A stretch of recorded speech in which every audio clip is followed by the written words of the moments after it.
Carlos thought it would be an ordinary afternoon. The garage in Mooca smelled like oil and hot metal, the same way it had smelled every day for the last 10 years. He was tightening a bolt under the hood of an old Fiat when he heard the sound of heels on the concrete floor. That alone was strange. Juliana almost never came to the garage anymore. He wiped his hands on a rag and stepped out from under the hood, expecting to see her smiling the way she used to when they were younger. The way she used to when she would bring him lunch in a plastic container and sit on a stack of tires while he finished a job. But she wasn't smiling. She stood near the entrance with her arms crossed, her white coat folded over one arm like it didn't belong there, like she had brought it by accident. For a moment, neither of them spoke. The sound of a wrench dropping somewhere in the shop echoed behind them. Carlos finally laughed softly, nervous, the kind of laugh someone makes when they think something awkward is about to pass. "You look serious," he said.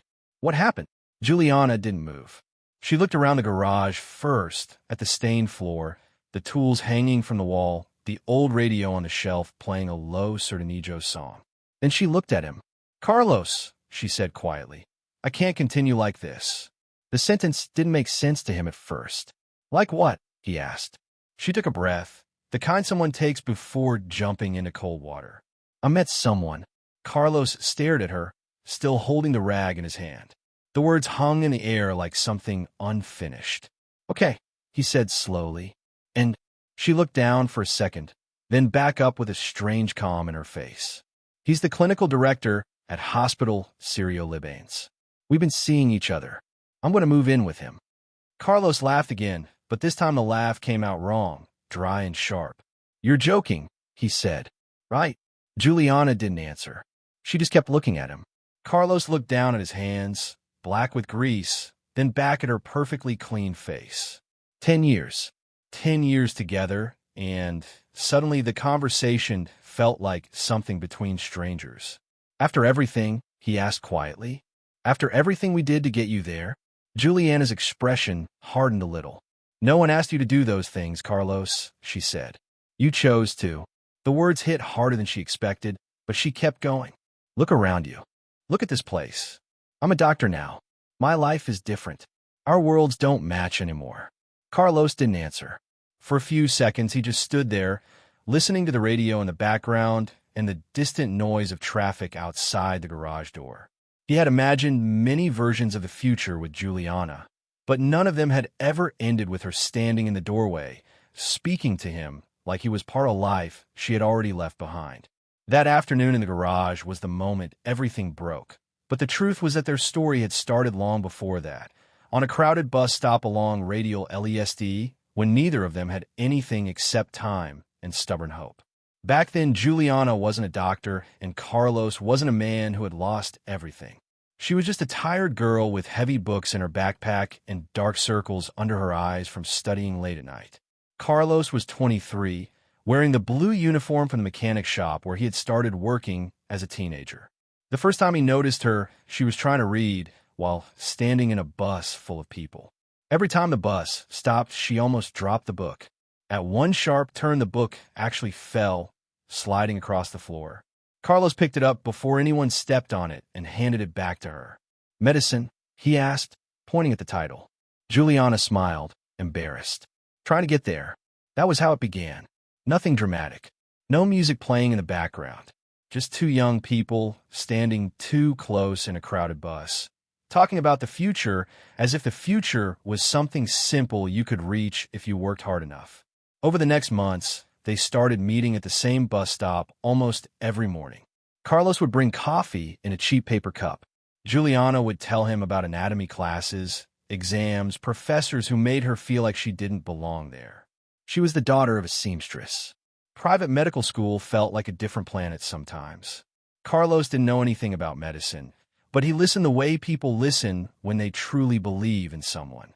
He liked watching the way her face lit up when she talked about becoming a doctor. That dream slowly became his dream, too. Their relationship grew in the quiet spaces of normal life. Lunchboxes shared on a park bench. Long bus rides back home. Carlos waiting outside the university gate at night when Juliana finished studying.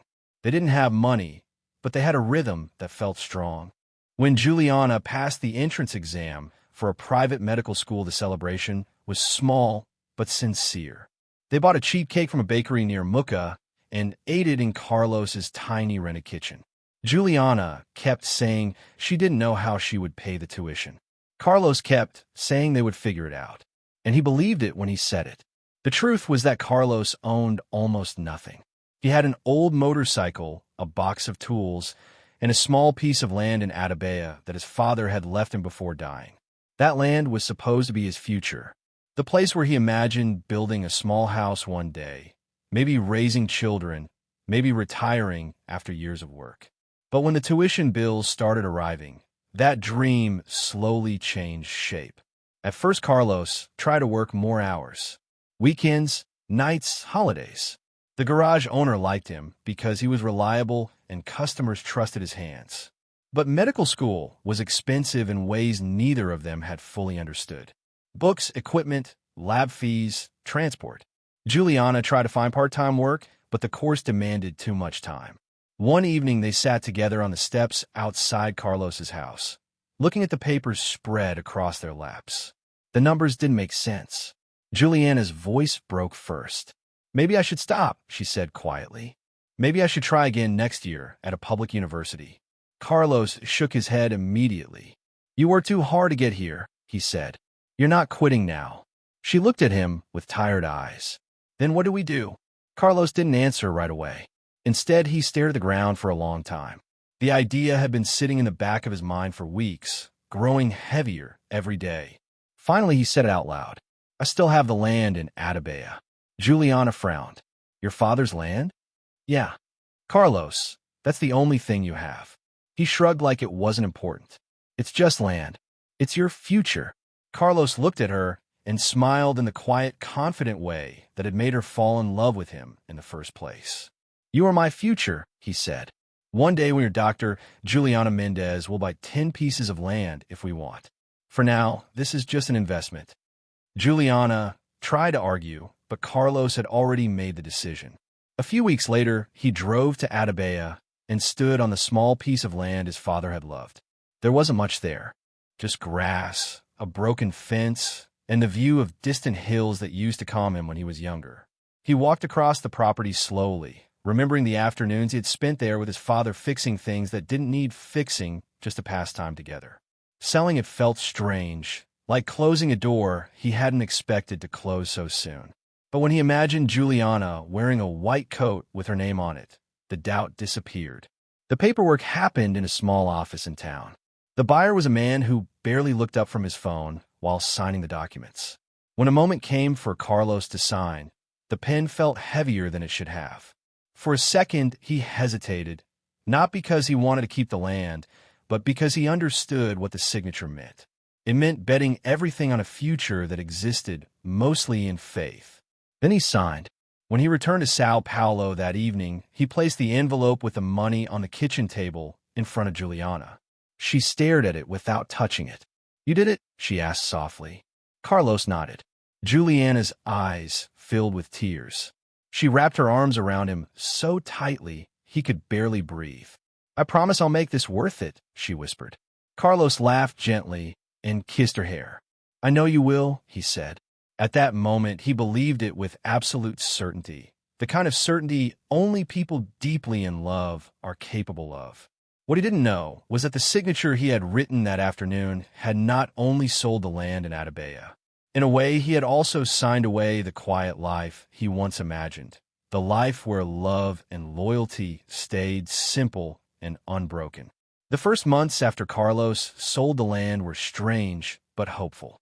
The money from Atabea covered Juliana's tuition and the first stack of books that looked thick enough to build a wall.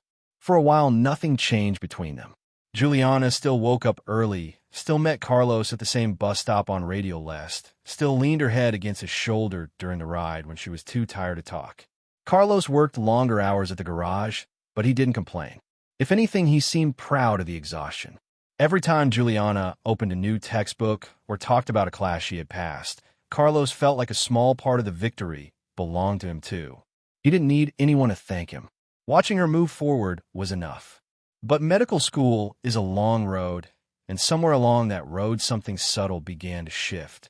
At first, it was small things that Carlos barely noticed. Juliana started staying later at the university. She said the workload had increased, and that was true. Anatomy labs, study groups, extra classes. Carlos believed her easily because he wanted to believe her. When she came home late, she was quiet and distant, not out of cruelty, but exhaustion.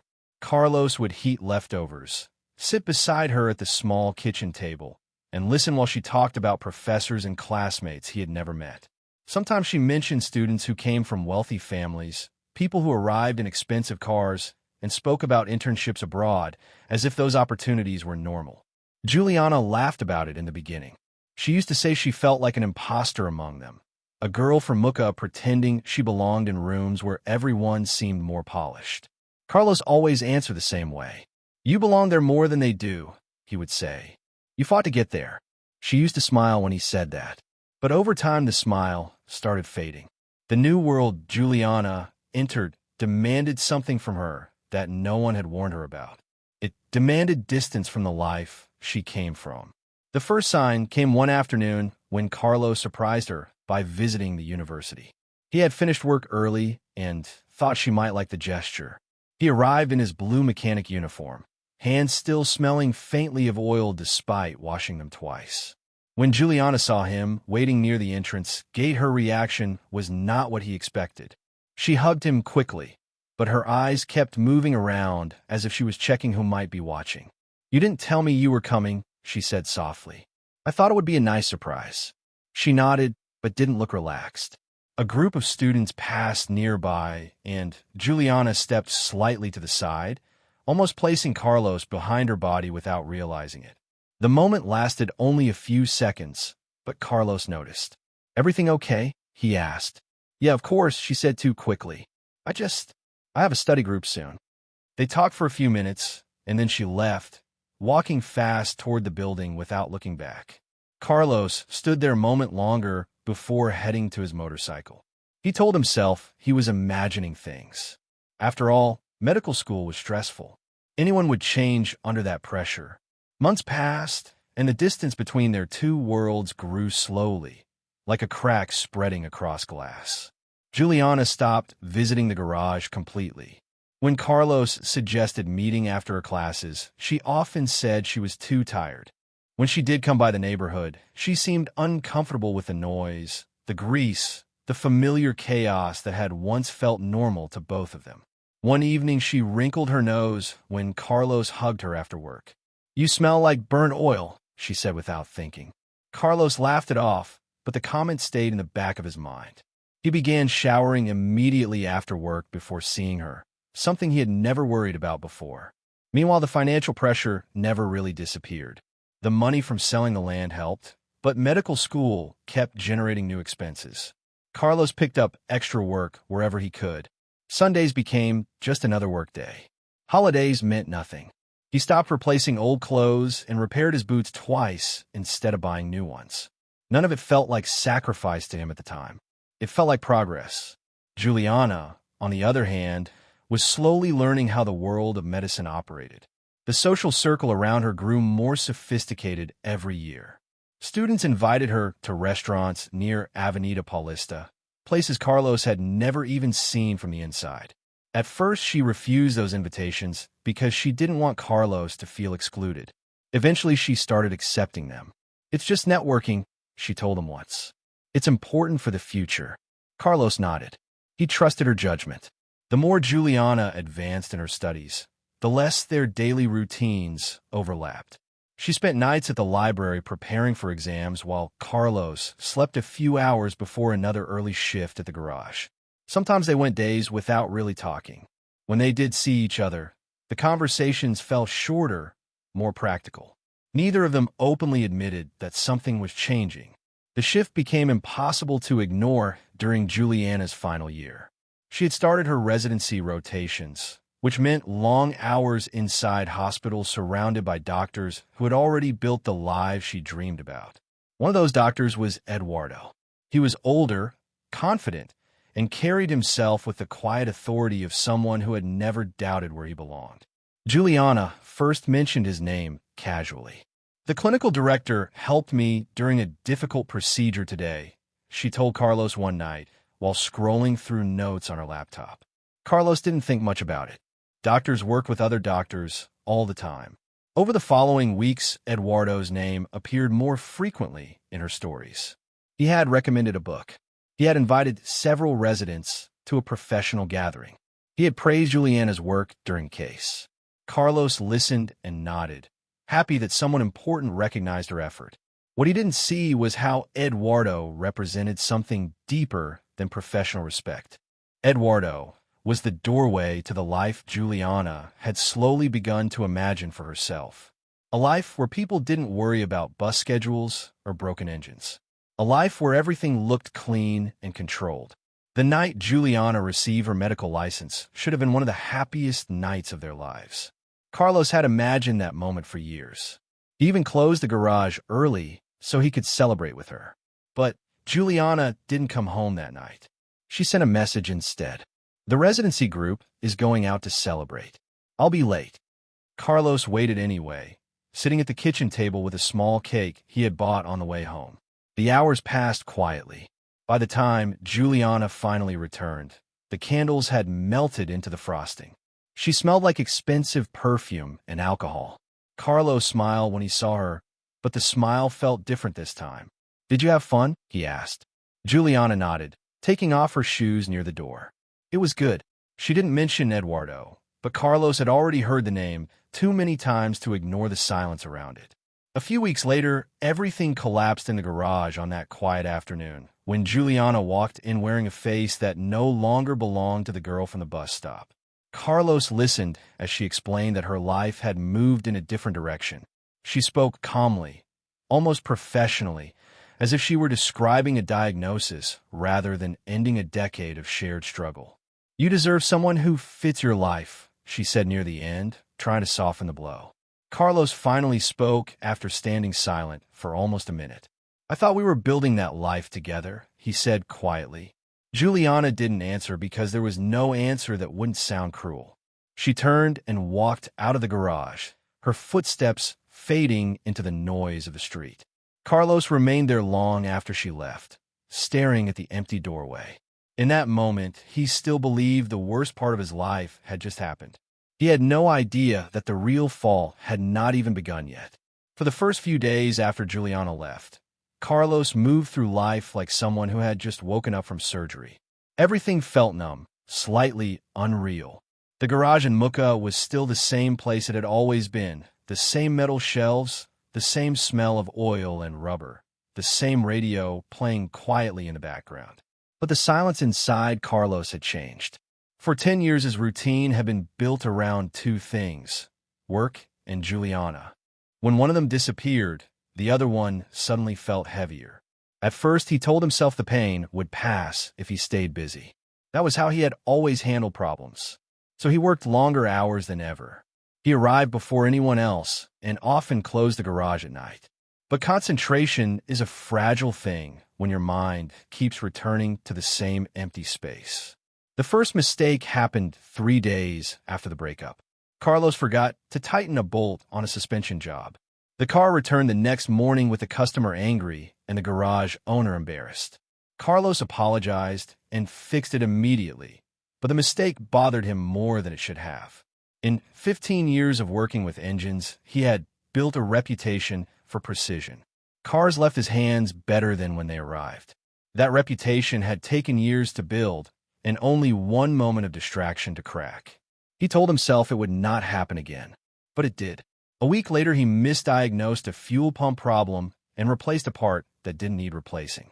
Another customer complaint followed. The garage owner, a quiet man named Paolo who had trusted Carlos for years, called him aside one evening. "You're not yourself," Paolo said gently. Carlos nodded without arguing. "I know." Paolo didn't fire him then. He simply told him to take a few days off. Carlos refused. Staying home would have meant thinking too much.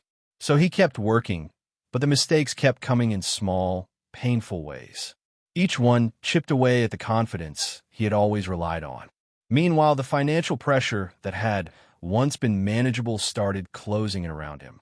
During Juliana's final year, Carlos had taken small loans to help cover extra expenses.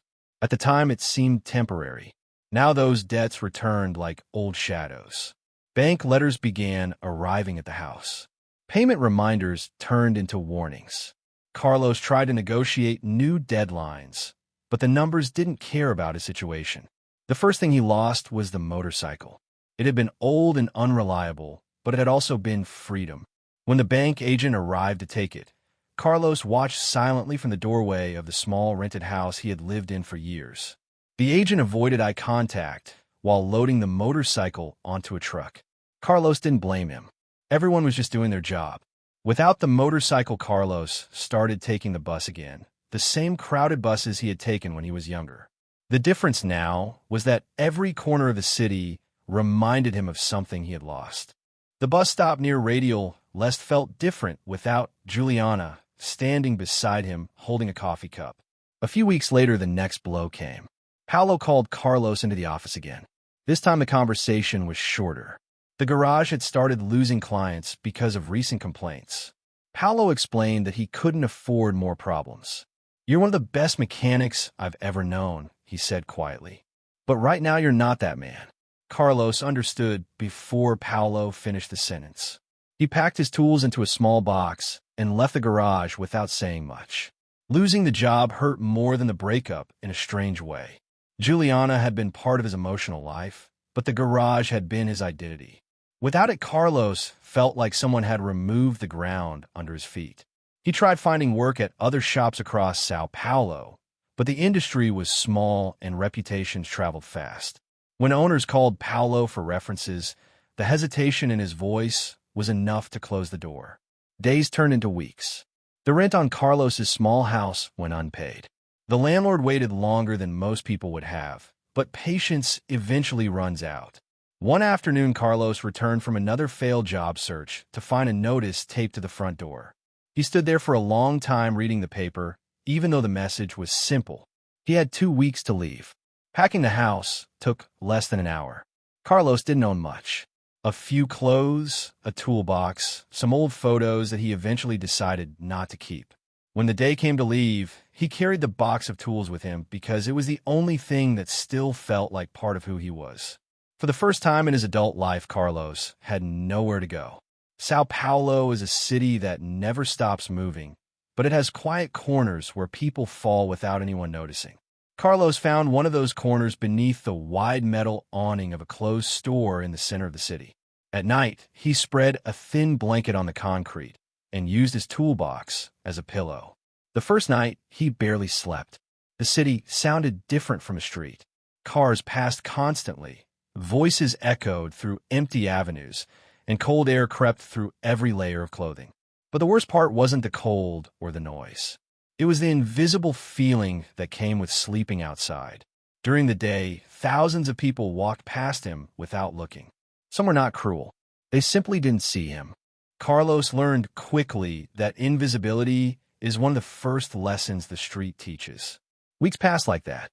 Carlos collected aluminum cans during the day to earn small coins. He washed his face in public restrooms and tried to keep his clothes clean enough that people wouldn't immediately recognize his situation. Pride fades slowly, but it fades. One cold morning in July, he stood at a traffic light on Avenida Paulista, holding a small cardboard sign, asking for help. He kept his head down because making eye contact with drivers felt harder than fixing any engine had ever been. Most cars ignored him as usual, but one black pickup truck stopped directly in front of him, and the driver lowered the window. Carlos stepped forward automatically, expecting another quick glance followed by the light turning green. Instead, he heard a familiar voice say his name in disbelief. "Carleo, is it you?" Carlos looked up slowly. Behind the wheels sat Milton, a man he hadn't seen in years. Milton owned a small transport company and had once been a regular customer at the garage. Carlos remembered helping him on a rainy Sunday when one of his trucks broke down on the highway. He had driven out with his tools and fixed the problem without charging extra because the driver needed to complete an urgent delivery. At the time, it had seemed like a normal act of professionalism. Milton stepped out of the truck and stared at Carlos with genuine shock.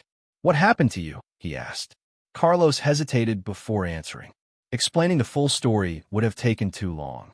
"Life," he said quietly. Milton looked at the cardboard sign in Carlos's hand and then back at his face. The traffic light turned green behind him and horns started sounding, but Milton ignored them. "Get in the truck," he said firmly. Carlos shook his head. "You don't have to. I'm not asking," Milton interrupted. Carlos climbed into the passenger seat without another word. That morning, Milton took him to a small hotel, paid for a hot shower, clean clothes, and a full meal. They sat together at a simple restaurant table while Carlos ate slowly, like someone relearning how to be human again. When the plates were empty, Milton leaned back and studied him carefully. "I can't lend you money," he said honestly, "but I'm starting a solar energy business out in Ribeirão Preto. I need people who know how to work with their hands, people who aren't afraid of hard days." Carlos looked up from the table.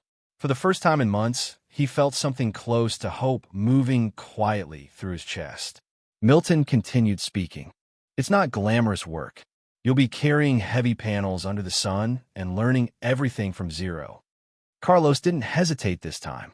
"I'll do it," he said. Milton smiled slightly. "Good," he replied, "because the bus leaves tomorrow morning." The bus ride to Ribeirão Preto lasted almost 6 hours, but Carlos barely noticed the distance. He sat by the window with a small backpack at his feet and the toolbox resting between his shoes. The highway stretched forward in long, quiet lines, fields appearing and disappearing under the afternoon sun. For most people on that bus, it was just another trip between cities. For Carlos, it felt like crossing an invisible border between two lives. Behind him was São Paulo, the garage, the house he lost, the years spent believing love alone could build a future. Ahead of him, there was nothing certain. Just work, heat, and the promise Milton had made in the restaurant the night before. When the bus finally stopped in Ribeirão Preto, the air felt different, heavier and warmer. Milton was waiting near the station in the same black pickup truck. He didn't greet Carlos with a speech or questions. He simply nodded toward the passenger seat. "You ready to work?" he asked. Carlos nodded back. "Always." The first weeks were harder than Carlos expected. Solar installation was nothing like repairing engines in a shaded garage. The work happened on rooftops under the open sun. Panels had to be carried carefully up narrow ladders, mounted on metal structures, wired to inverters, and tested under precise conditions. Carlos started at the bottom like everyone else. He carried equipment, drilled support brackets, tightened bolts, and spent long hours balancing on roofs that seemed too steep to stand on. At the end of each day, his shoulders burned and his hands shook with exhaustion. But the difference between this exhaustion and the kind he had felt on the streets of São Paulo was simple. This one had purpose. At night, Carlos returned to a small shared house where several workers from Milton's company lived. While others relaxed or watched television, Carlos opened the manuals Milton had given him. The documents were full of diagrams and technical terms: voltage ranges, inverter efficiency, cable resistance, optimal tilt angles for solar panels in different regions of Brazil. Carlos studied them with the same patience he once used when learning how engines breathed and moved. Machines had always made sense to him because they followed rules. Solar systems followed rules too, just different ones. During the first month, Carlos spoke very little. He listened more than he talked, observing how experienced installers measured rooftops, how they calculated energy demand for farms and warehouses, how they fixed small mistakes before those mistakes became expensive failures. Milton noticed the way Carlos worked. One evening, after a long installation outside the city, Milton handed him a cold bottle of water and sat beside him on the back of the truck. "You learn fast," Milton said. Carlos shrugged slightly. "It's just tools and logic." Milton's millet. Most people don't see it that way. Within 6 months, Carlos had moved from carrying panels to leading small installation teams. His mechanical instincts made him good at spotting problems before they appeared. If a roof structure looked weak, he reinforced it. If cables were placed where heat could damage them over time, he rerouted them. Farmers who hired Milton's company began asking specifically for the quiet mechanic from São Paulo who seemed to treat every system like it belonged to him personally. Time passed quickly after that. Solar energy in Brazil was growing fast, especially in agricultural regions where electricity costs could destroy profit margins. Milton's business expanded, taking contracts with larger farms and small factories that wanted independence from unstable power grids. Carlos became Milton's most reliable technician. After 2 years, Milton called him into the office one afternoon and closed the door.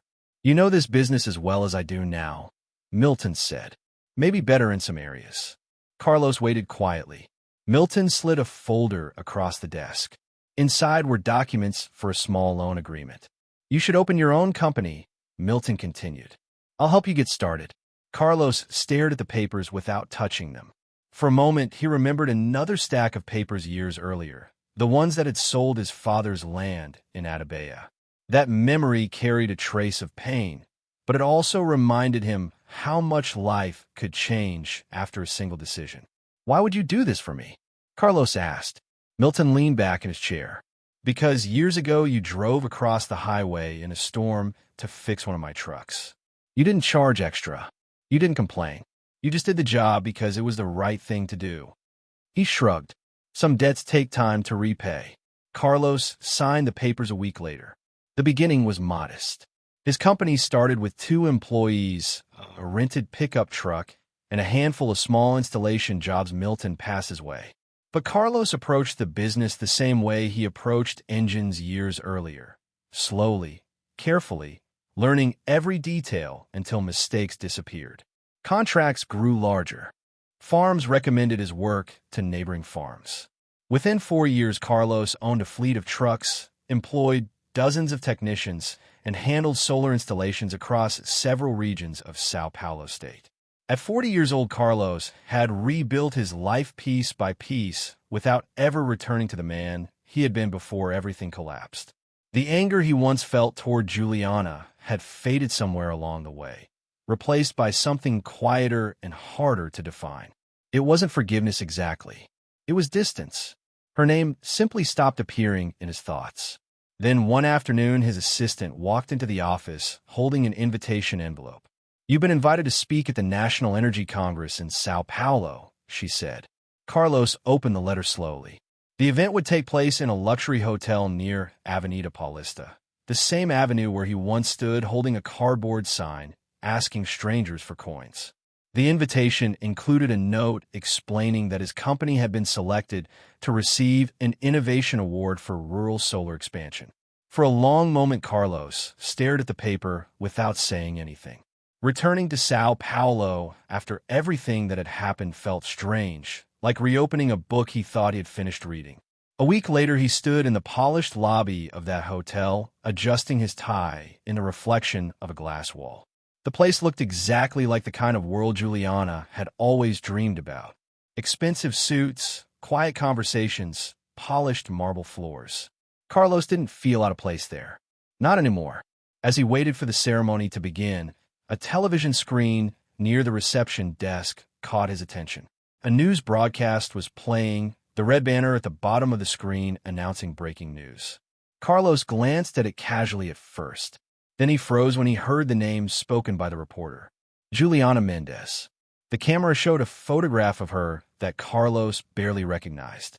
She looked older, her face tense beneath layers of cosmetic work that had changed her expression.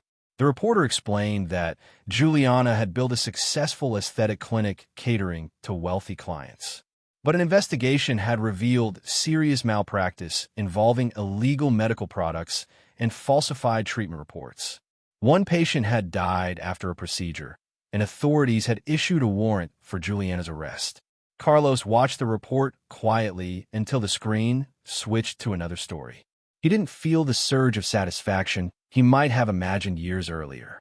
Instead, he felt something closer to sadness, the kind people feel when they realize someone they once loved has become a stranger long before disaster arrives. Minutes later, the ceremony began. Carlos walked onto the stage, accepted the award, and spoke briefly about opportunity, discipline, and second chances. The applause faded quickly as the audience moved on to the next presentation. When the event ended, Carlos stepped outside the hotel to collect his truck from the valet. A small crowd had gathered near the entrance where security guards were speaking urgently to a woman trying to push past them. Her hair was messy, her voice strained, her hands shaking with desperation.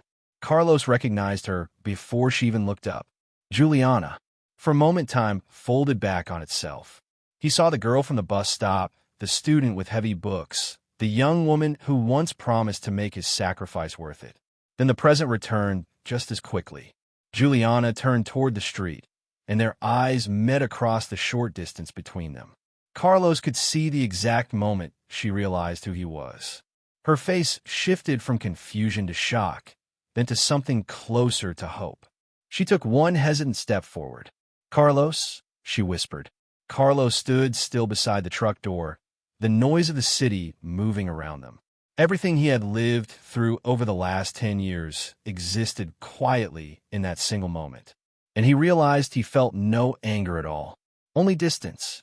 Juliana stood just a few steps away from the hotel entrance, arguing with the security guards who were trying to keep her outside. The crowd around the doorway had started whispering. Some people recognized her face from the news report that had played only minutes earlier. Others simply sensed trouble and stopped to watch. Carlos remained beside the valet lane with his hand resting on the door of his truck. For a moment, neither of them moved. Juliana looked thinner than he remembered. The confidence she once carried like armor had disappeared.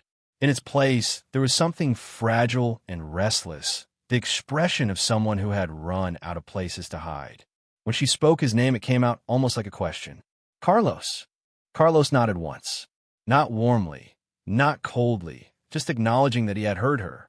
Juliana stepped closer, ignoring the security guard calling after her. Up close, she looked even more different from the woman he had seen on television earlier.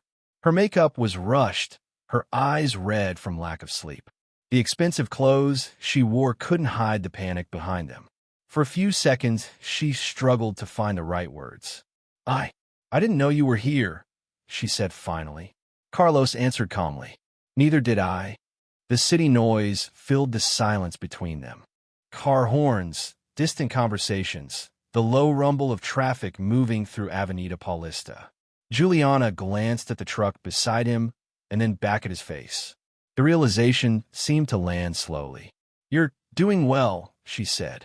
Carlos didn't react to the observation. Success was something he had built quietly over many years, not something he felt the need to display. Juliana looked over her shoulder toward the hotel entrance where the security guards were still watching carefully. Then she lowered her voice. "Carlos, I need help." The sentence came out fast, almost desperate. "You heard what they said on the news. It's not the whole story. There are lawyers, but everything is happening too quickly and the clinic accounts are frozen. I just need time to fix this." Carlos listened without interrupting. Years earlier, the same voice had once filled his small kitchen with plans about the future. Now it carried fear instead of ambition. Juliana continued speaking as if afraid he might walk away before she finished. "You always believed in me. You know who I really am. If you could just lend me some money or help me find a place to stay for a while, I could solve this. I promise I would pay you back." The words hung between them. A decade earlier, Carlos would have answered immediately without hesitation. He had once sold the only inheritance his father left him simply because she needed an opportunity. But the man standing beside the truck now was not the same man who had signed those papers in Atabea. Time had changed him in quiet ways that Juliana could not see. Carlos looked at her carefully, not with anger, not with resentment, just with the calm attention someone gives a stranger whose story they are trying to understand. Juliana seemed to mistake his silence for uncertainty and stepped closer. "Carlos, please," she said. "You don't know how bad things are right now." Carlos finally spoke. "Actually," he said gently, "I know exactly how bad things can get." Juliana frowned slightly, confused by the tone in his voice. For a brief second, Carlos considered explaining everything that had happened after she walked out of the garage years ago. The mistakes at work, the bank letters, sleeping beneath the metal awning downtown, standing at traffic lights with a cardboard sign while people looked through him like he didn't exist. But he realized that telling the story would change nothing. The person standing in front of him had not been there during those nights. She had been building a different life in a different world. Carlos rested his hand on the truck door again. "I'm sorry about what's happening to you," he said quietly. Juliana searched his face for some sign of the old devotion she used to recognize there. "Then help me," she insisted. "You're the only person who might still care enough to do that." Carlos shook his head slowly. "That's where you're wrong." The words were not harsh. They were simply honest. Juliana stepped back, as if the sentence had pushed her physically. "You don't care?" she asked. Carlos thought about the question for a moment before answering. "I care about the girl who used to stand at the bus stop on Radial, less carrying books heavier than she was," he said. "I cared about the woman who promised she would make the sacrifice worth it." His voice remained calm, but there was a quiet finality inside it. "But that person hasn't existed for a long time." Juliana opened her mouth as if to argue, but no words came out. The traffic light down the street changed again, sending another wave of cars past the hotel entrance. Carlos pulled the truck door open. For a moment, it seemed like he might say something more, something that would soften the distance between them. Instead, he paused with one hand on the door and looked at her one last time. There was no hatred in his expression, no triumph either, only the calm understanding that some chapters in life close completely. "Good afternoon, Senora," he said politely. The word sounded formal and distant, the way someone might address a stranger in a business meeting. Juliana's shoulders dropped as the meaning of the sentence settled over her. It wasn't just refusal. It was the recognition that the man she had once known no longer lived inside the person standing in front of her. Carlos climbed into the truck and started the engine. As he pulled away from the curb, he glanced briefly in the rearview mirror. Juliana remained on the sidewalk, surrounded by the movement of the city, suddenly smaller than she had seemed when she first approached him. In the distance, the faint sound of sirens began to echo between the buildings. Carlos turned on the radio as he drove into the traffic of Avenida Paulista. An old Sertanejo song filled the cabin, the same kind of music that had played years earlier in the garage where his life once fell apart. This time the sound felt different, not painful, just familiar. The city moved around him, busy and indifferent as always. Carlos thought about the quiet house waiting for him in the countryside outside Ribeirão Preto, about the weekend he planned to spend walking through the fields behind it. The road ahead stretched long and clear. Some people, he realized, are like risky investments. No matter how much you put into them, the result is loss. But a person who keeps working, keeps learning, keeps building even after everything collapses eventually becomes something far more valuable than what was taken away. Carlos smiled slightly as the truck merged with the flow of traffic and carried him forward into the rest of his life.